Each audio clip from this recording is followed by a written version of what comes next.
Mengucapkan syukur kepadamu Tuhan bahwasannya pada hari ini di bulan yang ke-10 di tahun 2020 ini Engkau menyampaikan kami di hari ini dengan keselamatan. Sungguh hidup adalah anugerah-Mu Tuhan dan kemurahan-Mu selalu baru bagi kami. Kami yang rindu untuk memuji memuliakan nama-Mu meski terpisah oleh jarak Tuhan. Urapi kami lebih lagi dengan Roh Kudus-Mu untuk membawa puji-pujian yang terbaik hanya bagi-Mu Tuhan. Kami yang sudah siap untuk memuji memuliakan nama-Mu Bapa. Di dalam nama Tuhan Yesus Kristus. Haleluya. Amin. Shalom saudaraku, apa kabar? Yes, luar biasa. Ada anugerah Tuhan yang selalu dilimpahkan kepada kita dan ada kemurahan Tuhan yang selalu baru bagi kita setiap hari. Katakan amin. Berapa banyak di antara kita yang rindu untuk memuji memuliakan nama Tuhan? Lambaikan tanganmu. Haleluya, haleluya. Sudah siap untuk memuji memuliakan nama Tuhan? Haleluya, amin. Mari kita untuk memuji memuliakan namanya. Come on church. Ya.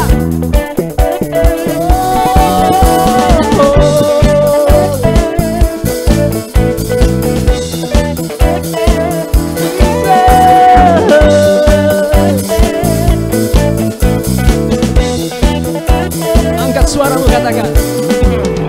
Melukis cakrawala, berangkai jagat raya, pencipta alam semesta,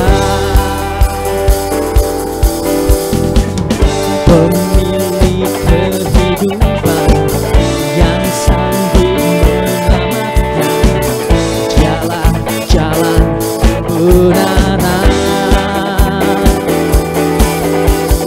Kami rindukan kuasa lawanan, kebangkitan pasti terjadi. Oh, oh, oh, datanglah dan berkata, kuat dan berkuasa, saat hati bersatu, menaikkan pujian, belenggu dipatahkan, bisa dinyatakan. Katakan, great is our God. Ada amin. Woo! Dia sungguh besar, katakan haleluya. Yes God, you're my mighty God. Angkat suaramu saudara, berkatakan. Melukis cakrawala, merangkai jagat raya, pencipta alam semesta, pemilik kehidupan. Come on church. Pemilik kehidupan dan sanggup menyelamatkan, dialah jalan kebenaran. Ini yang kami rindukan Tuhan. Kami rindukan kuasa lawanan-Mu, kebangkitan pasti terjadi. Oh, oh, oh, datanglah dan bertata, kuat dan berkuasa, saat hati bersatu, menaikkan pujian, belenggu dipatahkan, belisan dinyatakan. Come on, great is our God. Musik memuji nama Tuhan. Yeah. Sekali lagi, lambaikan tanganmu, katakan haleluya. Dan ini yang kami rindukan padamu Tuhan. Kami rindukan kuasa lawanan-Mu, kebangkitan pasti terjadi. Come on. Oh, oh, oh, datanglah dan bertata, kuat dan berkuasa, saat hati bersatu, menaikkan pujian, belenggu dipatahkan, mujizat dinyatakan.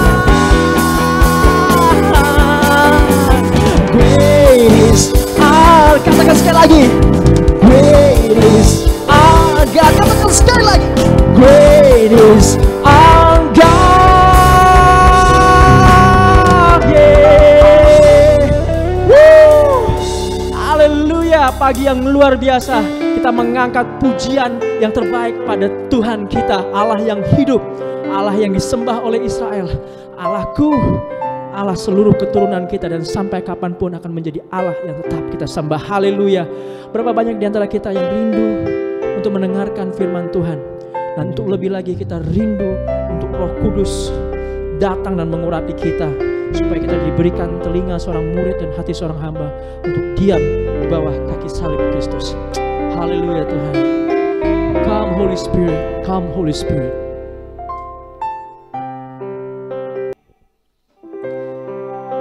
Haleluya Tuhan. Roh Kudus, Engkau kami rindukan. Datang dan urapi kami semua. Yes God.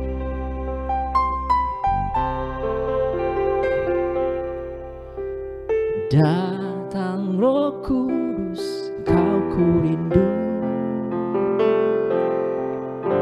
Dengan minyak yang baru urapiku, mengalir penuhiku, mengalir pulihkanku. Kuasa-Mu bebaskan hidupku. Datang Roh Kudus, Kau ku rindu. Dengan minyak yang baru urapiku,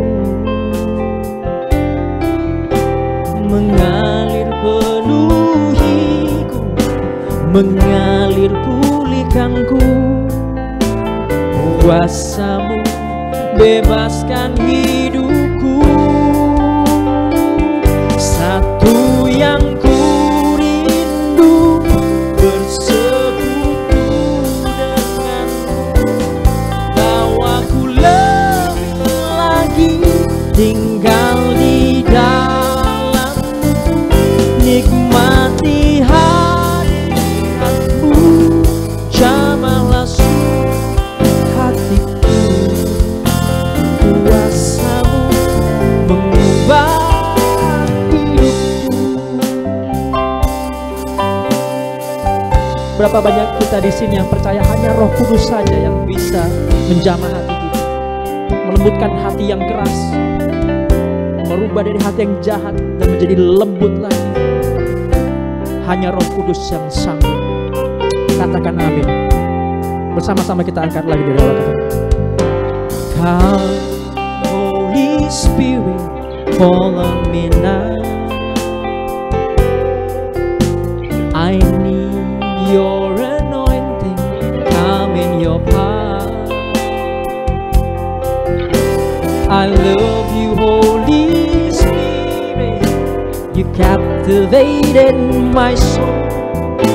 And every day I grow to love you more. I'm reaching for your heart. You hold my life in your hand, drawing me closer to you. I feel your power in you. Nothing compares to this place, where I can see you face to face. I worship you in spirit and in truth. Oh, yes, Lord.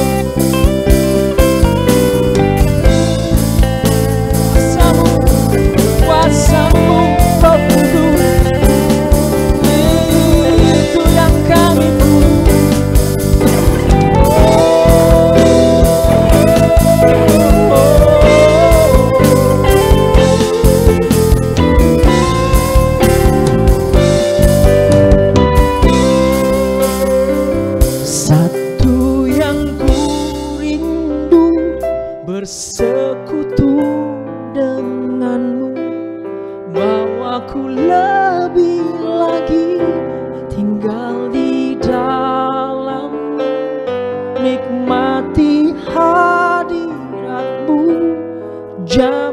seluruh hidupku.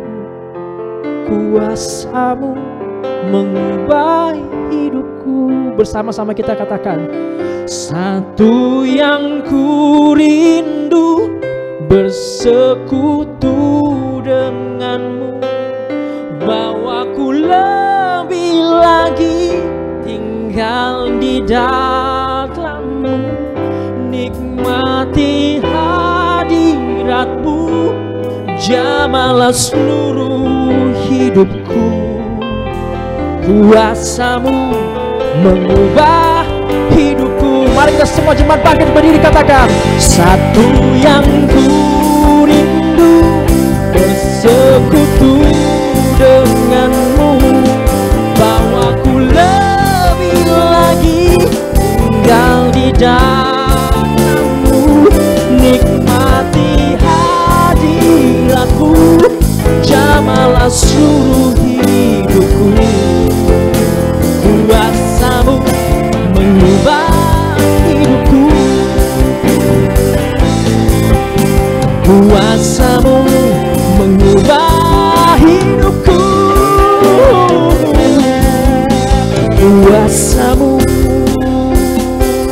mengubah hidupku. Benar Bapa, Roh Kudus-Mu itu yang kami perlukan saat ini. Dan kami mau mendengarkan semua firman-Mu Tuhan yang datang dari kedalaman hati-Mu. Urapi anak-Mu Tuhan yang menyampaikan firman-Mu. Berikan kami telinga seorang murid dan hati seorang hamba, benar-benar duduk diam di bawah kaki salib-Mu, mendengarkan, merenungkan, dan menjadi pelaku firman-Mu. Hanya di dalam nama Tuhan Yesus Kristus kami sudah siap mendengarkan firman-Mu Tuhan. Haleluya. Amin. Shalom, jemaat yang dikasihi Tuhan. Jumpa lagi dalam ibadah kita di pagi hari ini. Saya percaya kita semua dalam anugerah dan lindungan Tuhan. Pagi ini kita akan sama-sama mempelajari firman Tuhan yang kita akan baca dari Yohanes pasal yang kelima, ayat yang pertama sampai ayat yang ke-9. Sekali lagi saya ulang, Yohanes pasal yang kelima, ayat yang pertama sampai ayat yang ke-9. Saya akan membacakannya buat saudara-saudara semua. Demikian bunyi firman Tuhan. Sesudah itu ada hari raya orang Yahudi dan Yesus berangkat ke Yerusalem. Di Yerusalem dekat pintu gerbang dombaan ada sebuah kolam yang dalam bahasa Ibrani disebut Betesda. Ada 5 serambinya. Dan di serambi-serambi itu berbaring sejumlah besar orang sakit, orang-orang buta, orang-orang timpang, dan orang-orang lumpuh yang menantikan goncangan air kolam itu. Sebab sewaktu-waktu turun malaikat Tuhan ke kolam itu dan menggoncangkan air itu, barang siapa yang terlebih dahulu masuk ke dalamnya, sesudah goncangan air itu menjadi sembuh, apapun juga penyakitnya. Di situ ada seorang yang sudah 38 tahun lamanya sakit. Ketika Yesus melihat orang itu berbaring di situ, dan karena ia tahu bahwa ia telah lama dalam keadaan itu, berkatalah ia kepadanya, "Maukah engkau sembuh?" Jawab orang sakit itu kepadanya, "Tuhan, tidak ada orang yang menurunkan aku ke dalam kolam itu apabila airnya mulai goncang. Dan sementara aku menuju ke kolam itu, orang lain sudah turun mendahului aku." Kata Yesus kepadanya, "Bangunlah, angkatlah tilammu dan berjalanlah." Dan pada saat itu juga sembuhlah orang itu, lalu ia mengangkat tilamnya dan berjalan. Tetapi hari itu hari Sabat. Demikianlah pembacaan firman Tuhan pagi hari ini. Berbahagialah kita semua yang membaca dan merenungkan kebenaran firman Tuhan. Sebab firman Tuhan adalah pelita bagi kaki kita dan terang bagi jalan kita. Saudara-saudara yang dikasihi Tuhan, kalau kita melihat pembacaan tadi, ada yang menarik dalam bacaan-bacaan tersebut. Tetapi sebelum saya menyampaikan lebih jauh tentang apakah yang menarik dari bacaan Yohanes pasal 5 ayat 1 sampai 9 ini. Firman Tuhan pagi hari ini saya beri tema, memahami makna hidup. Sekali lagi saya beri tema, memahami makna hidup. Saudara yang dikasihi Tuhan, dalam cerita ini bahwa Yesus sedang menuju Yerusalem, atau dia berangkat ke Yerusalem karena di Yerusalem ada sebuah tradisi dan Yesus mematuhi tradisi itu. Tetapi dalam perjalanan Yesus menjumpai di serambi-serambi tersebut yang namanya Bethesda, dia menjumpai ada orang-orang yang sakit. Tentu orang-orang sakit ini membutuhkan jamahan dan pertolongan Tuhan. Tetapi tidak segampang itu, saudara-saudaraku. Inilah yang disebut dengan realita kehidupan. Saudara-saudara yang dikasihi Tuhan, kita sebagai manusia, sebagai orang-orang percaya, sebagai anak-anak Tuhan yang telah ditebus oleh darah Kristus, rasanya dan penting bagi kita untuk terus merenungkan makna hidup itu.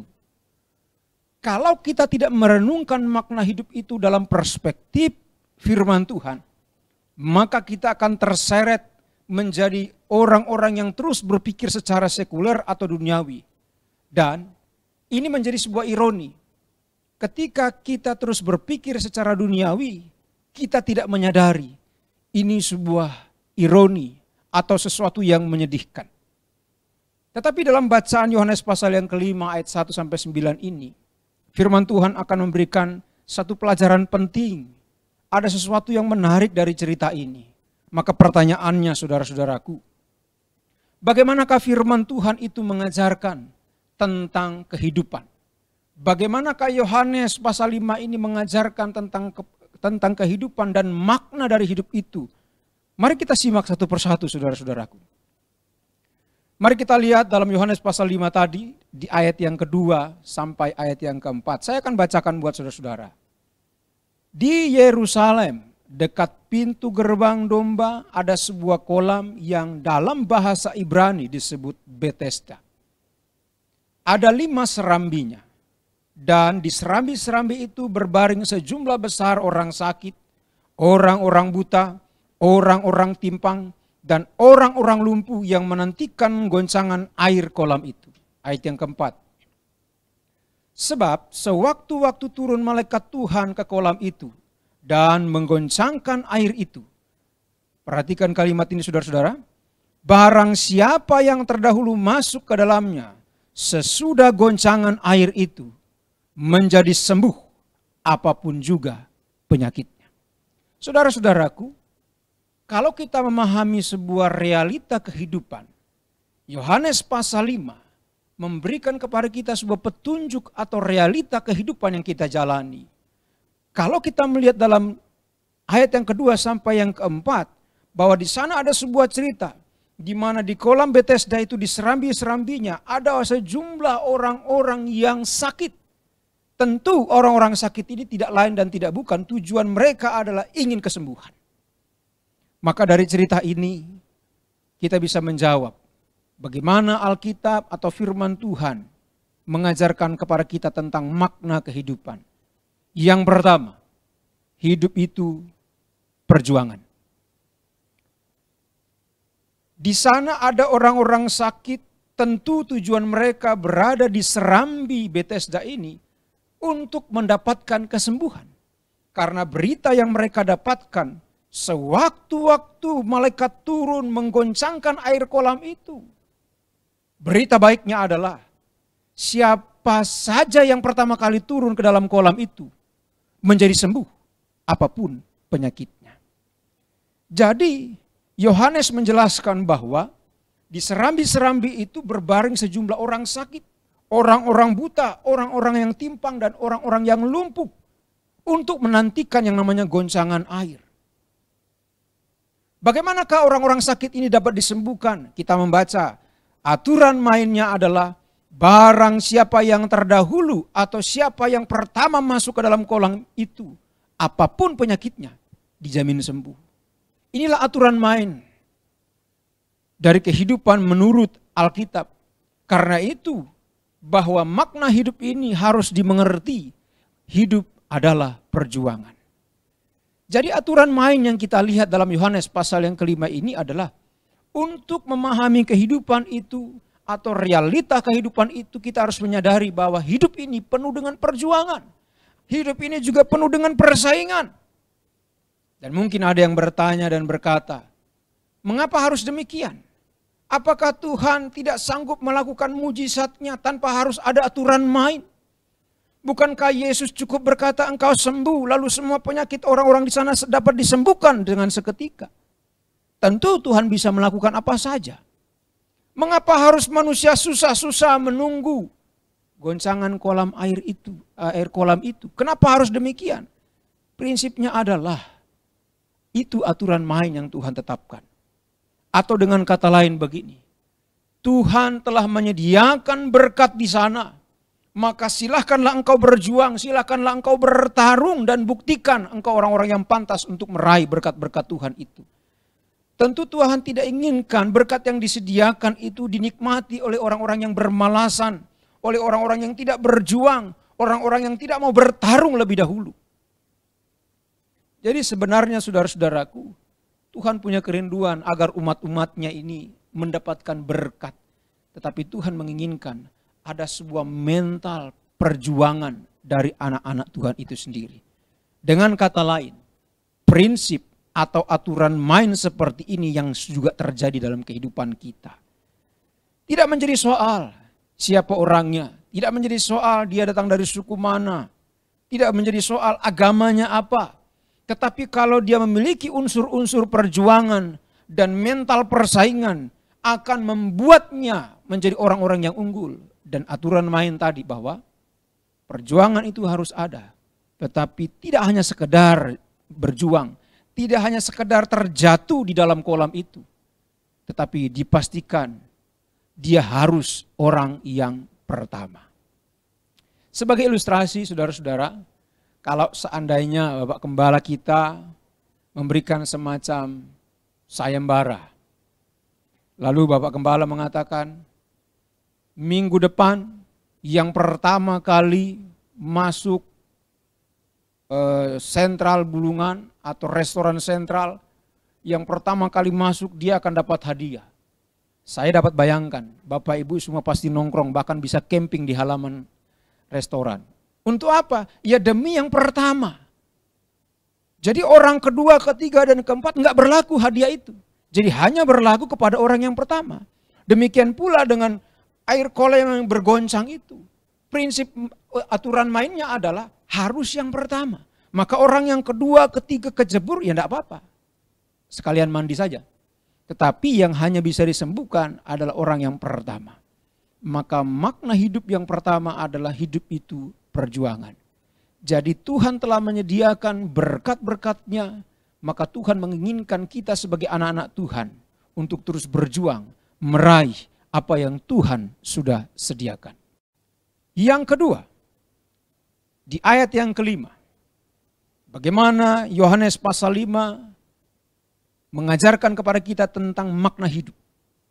Yang kedua, ayat yang kelima, dikatakan di situ ada seorang yang sudah 38 tahun lamanya sakit.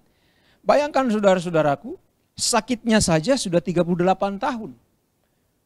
Katakanlah dia lahir sudah penyakitan, maka sepanjang hidupnya dia sakit. Apa sih yang didambakan dari seorang yang sakit? Apa sih yang diinginkan dari seorang yang mengalami sakit penyakit yang lama? Kita batuk 2 minggu aja udah setengah mati. Ya, kita pusing 1-2 hari saja itu sudah setengah mati, mengganggu seluruh aktivitas kita, pekerjaan dan lain sebagainya.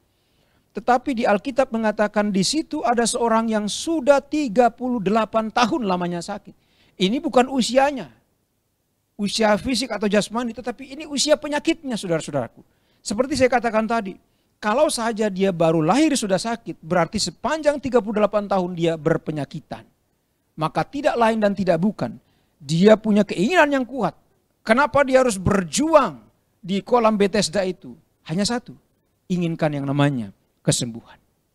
Tetapi faktanya saudara-saudaraku, penyakit 38 tahun ini cukup menguras harta. Penyakit 38 tahun ini cukup menguras perhatian, tenaga dan waktu. Bisa jadi semua asetnya dia jual demi nongkrong di serambi-serambi Bethesda itu. Katakanlah yang nongkrong menunggu goncangan air itu ada 100. Maka dia pasti akan sampai di bagian yang ke-100 karena dia tidak punya daya. Tapi perhatikan saudara-saudaraku ayat yang kelima ini bahwa Yohanes mengajarkan kepada kita hidup itu penuh pengharapan. Kalau hidup kita sudah berjuang tetapi tidak mendapatkan apa yang kita perjuangkan, jangan pernah berhenti berjuang. Jangan pernah berhenti berjuang. Sebab Tuhan masih memberikan kepada kita harapan demi harapan. Secara sederhana saudara-saudaraku, kalau orang yang 38 tahun ini terus menantikan goncangan air kolam itu, namun dia tidak juga bisa masuk, katakanlah dia kecebur oleh karena ditendang kepleset temannya. Bukan karena dia tidak punya daya. Tapi apabila buat orang lain sudah mendahulinya. Bagi saya, pertanyaannya begini. Apa sih yang menyebabkan orang yang 38 tahun ini tetap berada di kolam Bethesda itu? Hanya satu, karena dia masih punya pengharapan. Kalau katakanlah 100 orang yang sedang menantikan goncangan itu, dia pasti punya giliran. Inilah yang harus kita kembangkan dalam kehidupan kita sebagai orang-orang percaya. Kalau saya dan saudara selama ini terus berjuang namun tidak mendapatkan apa-apa, jangan pernah berhenti berjuang. Karena engkau dan saya masih punya pengharapan. Oleh karena itu jangan pernah berhenti berharap. Karena Tuhanmu belum berhenti bekerja. Sebab Tuhan yang kita sembah masih terus bekerja. Mempersiapkan berkat-berkat yang tidak sempat kita pikirkan. Oleh karena itu realita kehidupan Yohanes katakan. Selain hidup itu penuh perjuangan, hidup itu juga berharap. Saudara-saudaraku yang dikasihi Tuhan. Kebayang bahwa orang yang 38 tahun ini terus berjuang. Sekian lama dia menggerakkan tubuhnya tetapi apa daya. Dia kalah cepat. Sehingga kalaupun dia kecebur itu artinya sekalian numpang mandi saja. Bersih-bersih. Begitu dia mau goyang orang lain sudah kecebur duluan. Dan orang itu sembuh. Maka secara sederhana dia akan kembali ke kursi VIP-nya. Mungkin ada kamar yang dia sewa. Itu saya katakan tadi usia penyakit 38 tahun berarti sangat menguras asetnya. Tetapi yang menjadikan dia bertahan menunggu giliran. Karena dia tahu masih ada harapan. Kalau kita pelajari bagaimana seorang tokoh dalam perjanjian lama yaitu Abraham. Bisa kita lihat dalam Roma pasal yang keempat ayat yang ke-18 sampai ayat yang ke-19. Saya akan baca buat saudara. Roma pasal 4 ayat 18 sampai ayat 19. Sebab sekalipun tidak ada dasar untuk berharap, namun Abraham berharap juga dan percaya bahwa ia akan menjadi bapa banyak bangsa. Menurut yang telah difirmankan, demikianlah banyaknya nanti keturunanmu. Imannya tidak menjadi lemah walaupun ia mengetahui bahwa telah menjadi lemah zakarnya. Karena usianya telah kira-kira 100 tahun. Dan bahwa rahim Sarah telah tertutup. Sangat menarik bagaimana Rasul Paulus mengutip dan menuliskan tentang pergumulan dari seorang Abraham. Artinya saudaraku, Abraham disebut sebagai bapak orang percaya. Maka kita pun harus percaya Abraham telah melewati lika-liku kehidupan tentang pengharapan dan imannya. Dan dikatakan sekalipun tidak ada dasar untuk Abraham berharap, tetapi dia tetap berharap. Karena itu saudara-saudaraku, kita harus menaruh harapan kita kepada Tuhan. Sebab pengharapan kita kepada Tuhan tidak mengecewakan. Jadi jelas kita membaca bahwa sebenarnya tidak ada logika bagi Abraham untuk berharap untuk mendapatkan anak. Usianya hampir kira-kira 100 tahun dan rahim Sarah telah tertutup. Itu mustahil dalam dunia kedokteran. Tetapi bagi Tuhan tidak ada perkara yang mustahil. Kepada siapa? Kepada orang-orang yang berharap kepadanya.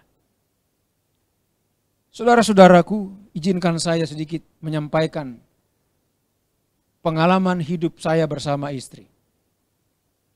Ketika 1 bulan usia pernikahan kami, Tuhan mengizinkan istri saya mengidap satu penyakit yang bagi manusia, bagi khususnya wanita, itu sangat menakutkan. Penyakit itu saat itu diperiksa bernama endometriosis dan stadium 2 kalau saya tidak salah waktu itu. Lalu saya menyaksikan dalam USG di perut istri saya itu seperti benang kusut. Setelah diperiksa saya ke meja dokter, dokter menerangkan tentang penyakit itu dan apa efeknya. Dokter mengatakan, Pak, Bapak tidak punya anak. Ini susah punya anak. Tapi kalaupun dipaksa punya anak, anak Bapak cacat. 2 pilihan yang tidak menyenangkan bagi saya. Secara manusia, saya juga khawatir. Tetapi saya menaruh harapan saya kepada Tuhan. Bahwa tidak ada perkara yang mustahil. Dan ketika dokter menawarkan pilihan punya anak cacat atau tidak punya anak, saya mengatakan dengan iman, terima kasih dok, tetapi saya percaya saya punya anak dan sehat. Dokter itu mengatakan, ya Bapak beriman saja. Ya, saya katakan saya beriman. Tetapi penyakit itu terus menggerogoti istri saya hampir setiap pagi setengah 5 pagi istri saya harus terbangun karena rasa sakit di bagian perutnya. Saya bangun dan kita berdoa 1 jam sampai 1,5 jam baru dia agak redah sakitnya. Saya berangkat kerja dan itu berbulan-bulan saudaraku. Berbulan-bulan. Sampai satu ketika kami mendapatkan informasi untuk memeriksakan sakit tersebut di sebuah rumah sakit rekomendasi. Kita menunggu dokter yang dimaksud. Oleh karena dokternya ada acara seminar agak terlambat. Sementara kami menunggu istri saya merasakan sakit. Ya secara manusia saya agak kesal juga. Kenapa dokternya terlalu lama begitu. Ke dokter kandungan. Ketika dokter datang kami dipanggil masuklah ke ruangan. Lalu mungkin juga dokter ini punya jiwa humoris. Begitu masuk ke ruangan dia bertanya kepada saya. Dia dokter kandungan saudara-saudara. Dia bertanya kepada saya. Siapa yang sakit Pak? Sudah jelas dia dokter kandungan. Saya bersama istri pakai nanya siapa yang sakit. Untung saya tidak jawab saya Pak, pasti pingsan itu orang. Ya. Bertambah kesal ini dokter sudah datang terlambat, tanpa wajah bersalah, nanyanya aneh. Setelah diperiksa, sebelum diperiksa dia bertanya apa sakitnya? Endometriosis Pak, jangan diperlihatkan dulu Pak, kita periksa dulu. Begitu diperiksa, penyakitnya berubah. Saya pikir ini penyakit kayak satpam pakai sip-sipan gantian. Pas diperiksa dokternya bilang, Pak ini bukan endometriosis, ini tumor. Sudah ada pembengkakan, ada benjolan. Logika sederhana saya berarti benang-benang kusut yang dulu di perut istri saya ngumpul jadi satu bikin benjolan. Lalu saya perlihatkan hasilnya, dokternya bilang, iya betul Pak ini endometriosis, tapi sekarang beda. Pertanyaan saya, memang mohon maaf saudara-saudaraku, baru kali ini saya ke dokter nggak puas. Nggak puasnya itu begini, begitu mendapatkan informasi ini penyakitnya tumor, saya bertanya, dok ini apa penyebabnya? Dokternya bilang, saya nggak tahu. Pertanyaan yang kedua, dok bagaimana mengobatinya? Tidak usah diobati. Lalu apa obatnya? Tidak ada obatnya. Kalaupun saya kasih obat nggak jamin sembuh. Untung saya pendeta saudara-saudara. Kalau saya preman Tanah Abang saya gorok di tempat itu dokter. Ditanya nggak bertanggung jawab sekali sebagai seorang dokter. Saya mulai mikir ini dokter beneran atau bukan ya. Saya minta resep pertama tidak dikasih. Dia mengatakan begini, Pak kalau saya pun kasih resep nggak jamin sembuh. Kita ngobrol lagi, saya tanya lagi yang kedua. Dia bilang saya nggak usah kasih resep Pak, jadi nggak usah diobati. Tambah kesal saya. Lalu yang ketiga saya nanya lagi, jadi gimana dok cara menyembuhkannya? Dokter itu mengatakan begini, ya sudah Bapak senang-senang saja. Secara manusia saya emosi sekali. Bagaimana saya bisa senang di atas penderitaan istri saya? Tetapi Alkitab mengatakan, hati yang gembira adalah obat. 3 kali saya dibuat bingung, tapi giliran saya kali ini membuat dokter itu bingung. Jadi ketika saya bilang terima kasih dok, saya pamit dulu. Oke, terima kasih dok untuk resepnya. Dokternya balik nanya, Resep yang mana Pak? Resep yang tadi. Perasaan saya nggak nulis, pokoknya resep yang tadi dok, terima kasih. Apa resepnya? Hati yang gembira adalah obat. Lalu ketika selesai dari sana, kami pulang. Di motor saya bersama istri, saya bilang begini, Mah dengar nggak tadi dokternya? Kita disuruh senang-senang. Mulai hari ini kita bersenang-senang di atas penyakit. Jadi sepanjang jalan dari rumah sakit ke rumah kami bernyanyi di motor. Hati yang gembira adalah obat. Terserah orang kanan kiri kami bilang kami gila. Tapi kami telah menumbuhkan kepercayaan dan pengharapan bahwa telah terjadi kesembuhan. Setelah sampai di rumah, saya mengajak istri berdoa, kurang lebih 1-2 jam kami berdoa. Dan saya bilang sama istri saya, mulai malam hari ini, saya tidak akan pernah minta kamu disembuhkan Tuhan. Doa saya bukan minta kesembuhan, tapi doa saya engkau telah disembuhkan. Jadi mulai malam hari ini saya tidak lagi berdoa, Tuhan sembuhkan istri saya. Tapi saya mengatakan, Tuhan terima kasih untuk kesembuhan. Sekalipun setelah saya berdoa, istri saya belum sembuh. Tetapi pengharapan iman saya tetap saya bawa kepada Tuhan. Singkat cerita, beberapa bulan kemudian, istri saya juga tidak minum obat. Dia hanya terapi jus buah, kadang-kadang mangga, tomat, pepaya. Hanya itu setiap pagi, tidak pakai obat. Karena dokter bilang gak ada obatnya. Ya sudah kita buat gembira, minum yang alami saja. Beberapa bulan kemudian rasa sakit itu sudah mulai reda. Dan saya meminta untuk dipastikan secara kedokteran atau medis sembuh. Tetapi iman saya mengatakan dia sembuh. Kala itu hari Jumat dia pergi bersama mamanya atau mertua saya ke sebuah rumah sakit rekomendasi. Saya tidak bisa menemani karena saya harus melayani khotbah di sebuah kantor. Dan ketika mau pergi saya berpesan sama dia. Mah nanti kalau di USG hasilnya tolong SMS. Zaman 2007 belum ada WA ya. Jadi saya bilang nanti kalau selesai USG tolong SMS. Bunyinya begini. Penyakit endometriosis, tumor clear. Dan jangan bilang yang lain. Jangan tulis yang lain. Saya beriman mama sembuh. Nah begitu saya mau naik ke mimbar berkhotbah, handphone saya itu bergetar. Getarannya 7, skala Richter saudara. Itu mah gempa Aceh ya. Bergetar. Begitu bergetar saya langsung beriman. Ini SMS dari istri saya. Saya belum baca karena saya harus selesaikan khotbah. Begitu saya selesai khotbah saya turun. Saya buka handphone saya, betul itu SMS dari istri saya. Nah pergumulannya sekarang bagaimana isinya. Iman dan harapan saya mengatakan penyakit itu telah disembuhkan dan diangkat oleh Tuhan. Dan begitu saya baca. Seperti yang saya imani. Seperti yang saya katakan. SMS itu berbunyi. Menurut hasil USG, penyakit endometriosis, tumor clear. Saya mengatakan Tuhan, saya tidak salah berharap dan percaya kepadamu. Dan saya percaya, Engkau yang menyembuhkan. Dan hari ini Tuhan memberkati kami, anak tidak cacat, tetapi sempurna. Itu karena pengharapan di dalam Tuhan tidak mengecewakan. Yang ketiga, ayat yang ke-6 sampai ayat yang ke-9. Saya akan baca buat saudara. Ketika Yesus melihat orang itu berbaring di situ dan karena ia tahu bahwa ia telah lama dalam keadaan itu, berkatalah Yesus kepadanya, maukah engkau sembuh? Jawab orang sakit itu kepadanya, Tuhan, tidak ada orang yang menurunkan aku ke dalam kolam itu apabila airnya mulai goncang. Dan sementara aku menuju ke kolam itu, orang lain sudah turun mendahului aku. Kata Yesus kepadanya, bangunlah, angkatlah tilammu dan berjalanlah. Ayat 9. Dan pada saat itu juga sembuhlah orang itu, lalu ia mengangkat tilamnya dan berjalan.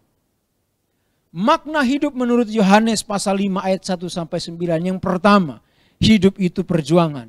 Yang kedua, hidup itu berharap. Dan yang ketiga, hidup adalah anugerah. Kalau engkau sudah berjuang namun tidak ada hasilnya, jangan pernah berhenti berjuang. Tetaplah berharap. Karena pengharapan di dalam Tuhan tidak pernah mengecewakan. Dan apa hasilnya saudara-saudaraku? Orang yang 38 tahun sakitnya ini mendapatkan anugerah dari Tuhan. Ya. Tuhan menghampirinya dan menawarkannya sesuatu yang menjadi keinginannya. Tuhan bilang begini, maaf saudara, maukah engkau sembuh? Seandainya kalimat Tuhan diberikan di awal, tentu dia tidak akan berjuang. Tetapi saya percaya, karena Tuhan telah melihat kegigihannya, karena juga Tuhan telah melihat dalam hati dan pikirannya ada sebuah harapan, maka Tuhan menganugerahkannya kepadanya. Apakah yang dimaksud dengan anugerah? Anugerah adalah sesuatu yang tidak pantas kita terima, tetapi tetap diberi oleh Tuhan. Saya ulang, anugerah adalah sesuatu yang tidak pantas kita terima, tapi tetap diberikannya. Oleh karena itu saudara-saudaraku, realita kehidupan menurut Yohanes pasal 5, hidup adalah perjuangan, hidup adalah berharap, dan hidup adalah anugerah. Oleh karena itu, jangan pernah berhenti berharap, karena anugerah Tuhan masih disediakan kepada orang-orang yang percaya kepadanya. Di masa-masa pandemik ini, semua mengalami masalah, semua kena imbasnya. Tetapi pengharapan di dalam Tuhan akan mendatangkan anugerah-anugerah yang berlimpah. Karena itu jangan pernah berhenti berharap. Percayakan hidup kita kepada Tuhan. Walaupun tidak ada dasar untuk kita berharap di zaman atau di masa COVID ini. Tapi Tuhan bisa membuka tingkap-tingkap langit untuk mendatangkan anugerah dan berkat-Nya. Sebagaimana Tuhan datang kepada orang yang 38 tahun sakit ini. Dengan gampang Tuhan berkata, maukah engkau sembuh? Sekalipun orang itu tidak merespon positif. Tetapi karena Allah sudah menganugerahkan, tetap Tuhan memberi dengan berkata, bangunlah, angkatlah tilammu dan berjalanlah. Maka apa yang menjadi perjuangan, apa yang menjadi harapan, dianugerahkan Tuhan kepada orang yang 38 tahun ini. Karena itu tetaplah berjuang, tetaplah berharap, dan tetaplah mengandalkan anugerah Tuhan. Kiranya firman Tuhan pada pagi hari ini memberkati kita semua. Kiranya firman Tuhan juga ini memberikan kekuatan kepada roh kita untuk tetap teguh menghadapi kenyataan hidup. Amin. Tuhan Yesus memberkati. Mari kita berdoa saudara-saudaraku untuk firman Tuhan. Kami bersyukur untuk hari yang bahagia ini, di mana di masa-masa yang sulit Tuhan tetap ada bersama dengan kami. Di mana kami memperjuangkan kehidupan kami menemukan kendala di sana sini. Kami mengalami kesulitan, tidak ada daya untuk meraih apa yang kami rindukan. Tetapi itulah sebuah kenyataan, itulah makna kehidupan bahwa kami harus terus memperjuangkan. Sebab di sana, di tempat yang Tuhan sudah sediakan berkat, Tuhan menginginkan kami untuk berjuang, meraih apa yang Tuhan sediakan. Kalaupun kami sudah berjuang namun kami tidak berhasil, biarlah pengharapan tidak luntur. Biarlah kami terus beriman, percaya, berharap sebagaimana Abraham. Sekalipun tidak ada dasar logika untuk dia berharap, tetapi karena Engkau yang berkata kepadanya, dia percaya. Biarlah kami juga dengan iman dan percaya, sekalipun kondisi kami tidak memungkinkan apa yang kami ingin dapatkan, tapi ketika Tuhan berfirman, maka semuanya jadi. Ketika apa yang menjadi harapan-harapan kami tidak terwujud, kami masih membutuhkan anugerah Tuhan. Sebab anugerah Tuhan adalah sesuatu yang tidak pantas kami terima, tapi Tuhan memberi. Sebagaimana orang yang sudah 38 tahun sakitnya, terus berjuang dan berharap, akhirnya Engkau menganugerahkan dia berkat yang luar biasa. Sesuatu yang tidak pernah dia pikirkan, tetapi Engkau sediakan bagi dia. Kami rindu pengalaman itu menjadi pengalaman hidup kami, supaya kami juga bisa menceritakan bahwa Allah kami hebat, bahwa Allah kami luar biasa. Terima kasih untuk firman-Mu. Biarlah realita hidup kami bisa memaknainya dengan kasih Tuhan. Dan firman Tuhan hari ini memberikan peneguhan kepada kami bahwa situasi sulit Engkau tetap ada.